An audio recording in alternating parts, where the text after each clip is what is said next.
Hello everyone. Today I am going to explain you sum number 28 of reconciliation of cost and financial account. Question is like that.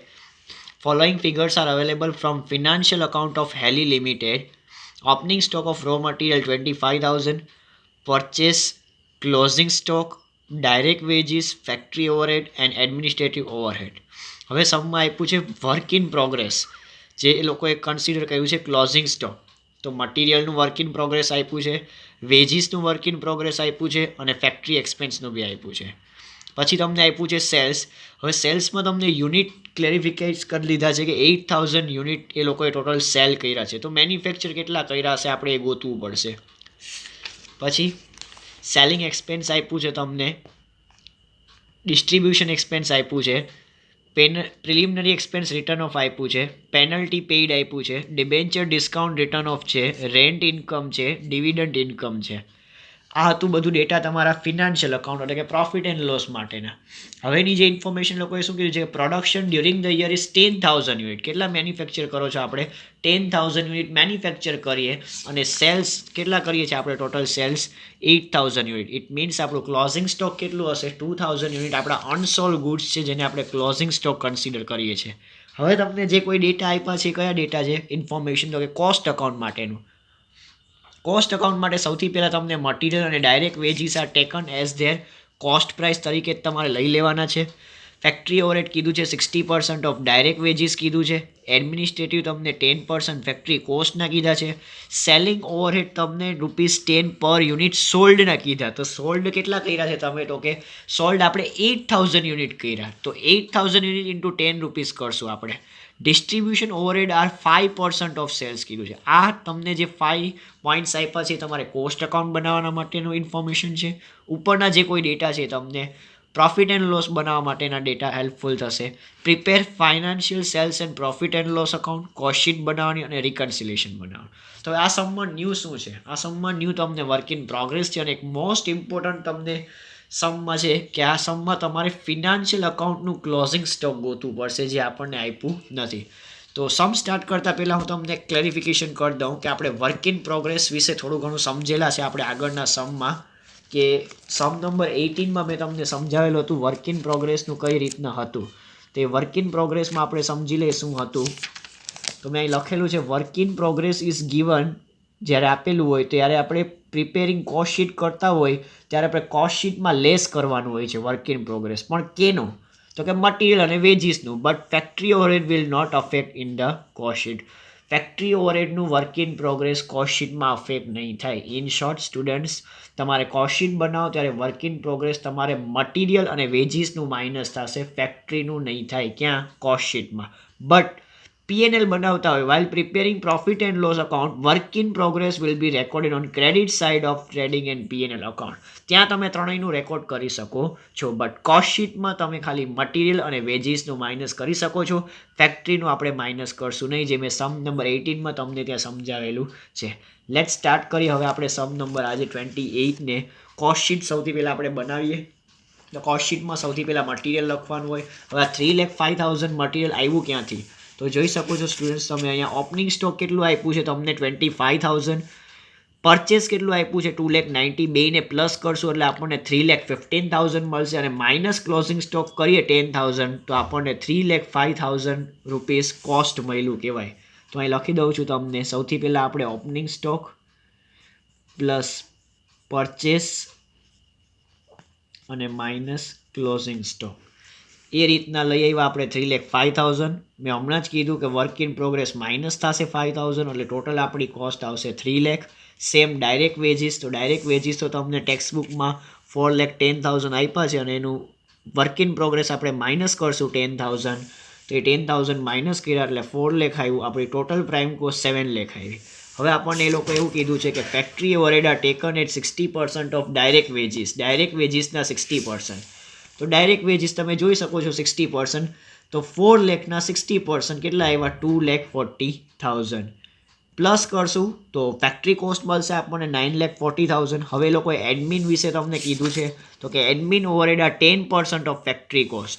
તો 9,40,000 ના 10% કરશો એટલે 94,000 આવ્યા. 10,34,000 આપણે આવી ગયું. ટોટલ કોસ્ટ ઓફ પ્રોડક્શન આવ્યું.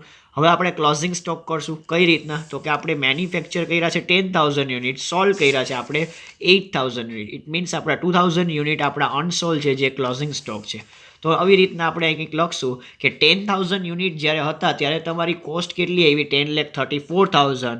તો જ્યારે તમારા 2,000 યુનિટ અનસોલ્ડ રહે છે તો એની કોસ્ટ કેટલી હશે? ક્રોસ મલ્ટીપ્લાય કરીને આપણે ફાઇન્ડ આઉટ કર્યું તો 2,06,800 આવે, જે આપણે માઇનસ કરશું તો ઇન શોર્ટ આપણને 8,000 ગુડ્સ મેન્યુફેક્ચર કરવા માટે 8,27,200 કોસ્ટ પડી.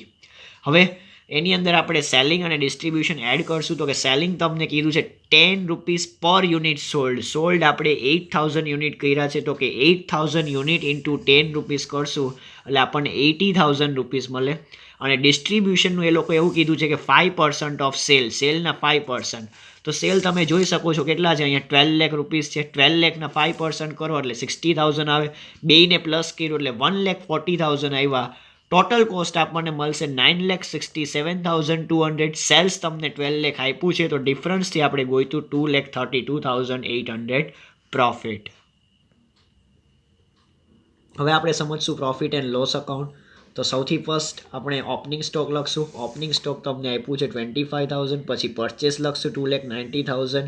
આ બે આપણે ડેબિટ સાઇડ લખી લઈએ 25,000 2,90,000. પછી તમને closing stock of raw material એટલે કે મટીરિયલનું પર્ટિક્યુલર ક્લોઝિંગ સ્ટોક આપ્યું છે તમને, તો એ આપણે લખશું અહીંયા. ક્લોઝિંગ સ્ટોક મેં બ્રેકેટમાં લખ્યું છે રો મટીરિયલ 10,000. પછી તમને વેજીસ આપ્યું છે તો વેજીસ આપણે લખશું 4,10,000. ફેક્ટરી ઓવરહેડ આપ્યું છે 2,05,000 2,05,000. એડમિન જે આપણે આ પ્રોફિટ એન્ડ લોસ અકાઉન્ટનો ડેટા છે, આ આપણે ટ્રેડિંગ અકાઉન્ટનો ડેટા છે. મેં પહેલે બી તમને કીધેલું છે કે ટ્રેડિંગ અકાઉન્ટમાં આપણે મટીરિયલ, વેજીસ અને ફેક્ટરીનું લખતા હોઈએ છીએ અને સામેની સાઈડ સેલ્સ અને ક્લોઝિંગ સ્ટોક લખતા હોઈએ છીએ. એડમિન આપણે અહીંયા નીચે લખશું. હવે આપણે જોશું કે વર્ક ઇન પ્રોગ્રેસ આપ્યું છે મટીરિયલનું અને વેજીસનું અને ફેક્ટરીનું, જે આપણે અહીં લખ્યું છે મટીરિયલ, વેજીસ અને ફેક્ટરીનું. એટલે હવે આપણે મોસ્ટ ઇમ્પોર્ટન્ટ આ સમમાં આઈએમપી હોય તો એ છે તમારું finish goods of closing stock. જો સ્ટુડન્ટ હજી કહું છું આ ક્લોઝિંગ સ્ટોક તમારું પર્ટિક્યુલર આ જે મટીરિયલ છે પરચેસ એના માટેનું છે, આપણે ગુડ્સ કેટલા છે ફિનિશ ગુડ્સ એનું ક્લોઝિંગ સ્ટોક કઈ રીતના ગોતશું એ આપણે જોવું પડશે. મોસ્ટ ઇમ્પોર્ટન્ટ છે તમારે આ સમમાં. તો એના માટે મેં વર્કિંગ નોટ કરી છે કઈ રીતના. લેટ્સ અન્ડરસ્ટેન્ડ કરીએ આપણે વર્કિંગ નોટને. તે વર્કિંગ નોટ તમારે કંઈક આવી રીતના છે. Closing stock of finish good as per cost account closing stock is calculated on basis of cost of production. એટલે કે જ્યારે કોસ્ટ અકાઉન્ટ તમે બનાવો છો ત્યારે ક્લોઝિંગ સ્ટોક આપણે કોનો બેઝ લઈએ છીએ? કોસ્ટ ઓફ પ્રોડક્શનનો. જે તમે અહીં જોઈ શકો છો ક્લોઝિંગ સ્ટોક આપણે શું કર્યું હતું? કોનો બેઝ લીધો હતો? કોસ્ટ ઓફ પ્રોડક્શનનો લીધો હતો કોસ્ટ અકાઉન્ટ બનાવવા માટે. તો હવે જ્યારે ફિનાન્શિયલ અકાઉન્ટ બનાવતા હોય as per financial account closing stock is calculated as per factory cost. તો જ્યારે તમે ફિનાન્શિયલ અકાઉન્ટનો ક્લોઝિંગ સ્ટોક ગોતો, જે આપણે અત્યારે ગોતવાનું છે સમમાં, તો એમાં આપણે બેઝ કેને લેશું? Factory cost. તો સૌથી પહેલાં ફેક્ટરી કોસ્ટ બનાવીએ. એ ફેક્ટરી કોસ્ટ કયો? ફિનાન્શિયલ અકાઉન્ટ પ્રમાણેનો. તો લેટ્સ ચેક કરીએ. તો કે 3,05,000 જે મેં તમને કોસ્ટશીટમાં સમજાવ્યા કઈ રીતના આવ્યા. Opening stock plus purchase minus closing stock કર્યું. વર્ક ઇન પ્રોગ્રેસ માઇનસ કર્યા એટલે 3 લાખ આવ્યું છે. આપણે ડાયરેક્ટ વેજીસમાંથી માઇનસ કર્યું વર્ક ઇન પ્રોગ્રેસ 4 લાખ આવ્યું. ટોટલ આપણને 7 લાખ આવ્યું. ફેક્ટરી ઓવરહેડ 2,05,000 ક્યાંથી આવ્યા? તો એ તમને ક્વેશ્ચનમાં આપેલું જ છે. ફેક્ટરી ઓવરહેડ જોઈ શકો છો 2,05,000. એમાંથી આપણે વર્ક ઇન પ્રોગ્રેસ માઇનસ કરશું 5,000 એટલે 2 લાખ આવશે. એ પ્રાઇમ કોસ્ટમાં આપણે પ્લસ કરશું એટલે 9 લાખ થયા. આ મળ્યું ફેક્ટરી કોસ્ટ. તો ફિનાન્શિયલ અકાઉન્ટનું ક્લોઝિંગ સ્ટોક આપણને ફેક્ટરી કોસ્ટનો બેઝ બનાવવાનો હોય તો ફેક્ટરી કોસ્ટ આપણને મળ્યું 9 લાખ, જે જોઈ શકો છો તમે અહીંયા. હવે આપણે કરશું 10,000 યુનિટ છે ત્યારે આપણને 9 લાખ ફેક્ટરી કોસ્ટ મળ્યું. તો આપણે ક્લોઝિંગ સ્ટોકના યુનિટ તમને ખબર છે કેટલા છે? 2,000. કઈ રીતના? 10,000 મેન્યુફેક્ચર કર્યા, 8,000 તમે સોલ્વ કર્યા. તો 2,000 યુનિટ જ્યારે અનસોલ્વ હોય ત્યારે કેટલા?